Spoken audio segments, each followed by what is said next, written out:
জাতীয় নাগরিক পার্টি এনসিপির মুখপাত্র, জুলাই বিপ্লবের অন্যতম সংগ্রামী যোদ্ধা জনাব আসিফ মাহমুদ সহ জাতীয় নাগরিক পার্টি এনসিপির কেন্দ্রীয় নেতৃবৃন্দ এবং মহানগর দক্ষিণের বিভিন্ন পর্যায়ের নেতৃবৃন্দ, আপনারা জানেন যে পুরো বাংলাদেশ তীব্র জ্বালানি সংকটে ভুগতেছে এই মুহূর্তে।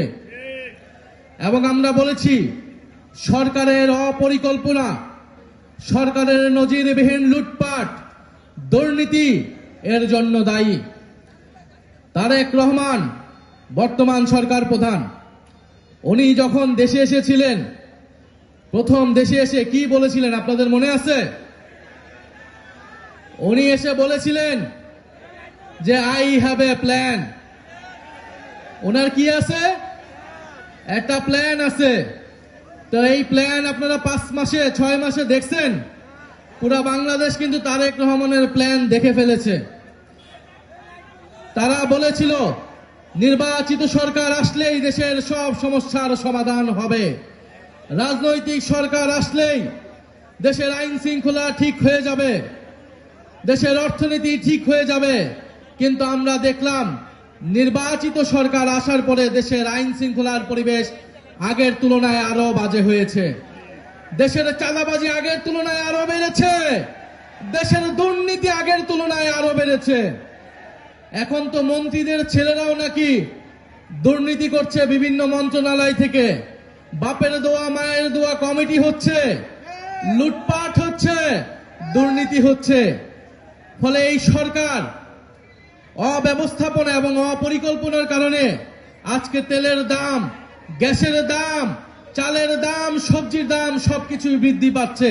কিন্তু সরকারের মন্ত্রীদের মুখের কথা শুনলে মনে হবে বাংলাদেশ বেহেশত হয়ে গিয়েছে, দেশে কোনো সমস্যা নাই। ফলে এই যখন দেশের পরিস্থিতি, তারা তাদের পেজ থেকে নিত্য প্রয়োজনীয় দ্রব্যমূল্যের একটা চার্ট দিয়েছে, দেখেছেন আপনারা? আমরা জানতে চাই এটা কোন বাজারের চার্ট, আমরা সেই বাজার থেকে বাজার করতে চাই। সবজির দাম কি বাড়ছে, কমছে না বাড়ছে? ব্রয়লার মুরগির দাম কি কমছে না বাড়ছে?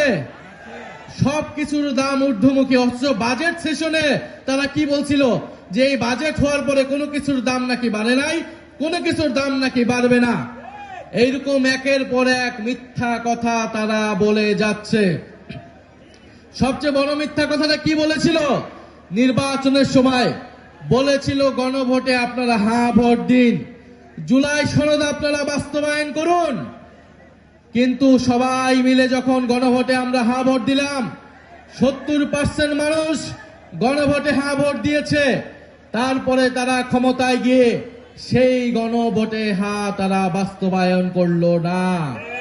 তারা সংবিধান সংশোধন কমিটির নামে জনগণের সাথে বিশ্বাসঘাতকতা করছে, প্রতারণা করেছে।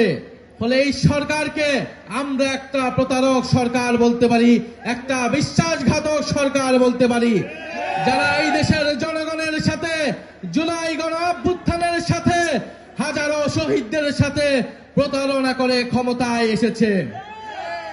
প্রিয় মহানগরবাসী, আমরা জানি আপনাদের খুব কষ্ট হচ্ছে। বাংলাদেশের ইতিহাসের লোডশেডিং এর ইতিহাসের রেকর্ড ভেঙেছে এই সরকার মাত্র 5 মাসে। আমরা 2001 থেকে 6 এর ঘটনা জানি, লোডশেডিং কিভাবে হয়েছিল, কিভাবে খাম্বা ছিল কিন্তু বিদ্যুৎ ছিল না। আমরা একই রকম দেশ আবারও দেখতে পাচ্ছি। দেশে বিদ্যুৎ নাই, গ্যাস নাই, জ্বালানি নাই, গ্যাসের দাম বাড়ানো হয়েছে, তেলের দাম বাড়ানো হয়েছে, ভুতুরে বিল আসছে। বিদ্যুৎ একদিকে নাই, অন্যদিকে ভুতুরে বিল আসছে সকলের বাসায়। এই হচ্ছে দেশের পরিস্থিতি।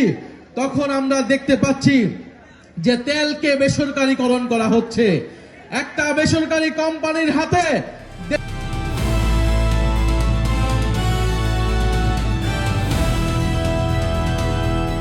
দিনাজপুর টিভি, মানুষের জীবনের কথা বলে।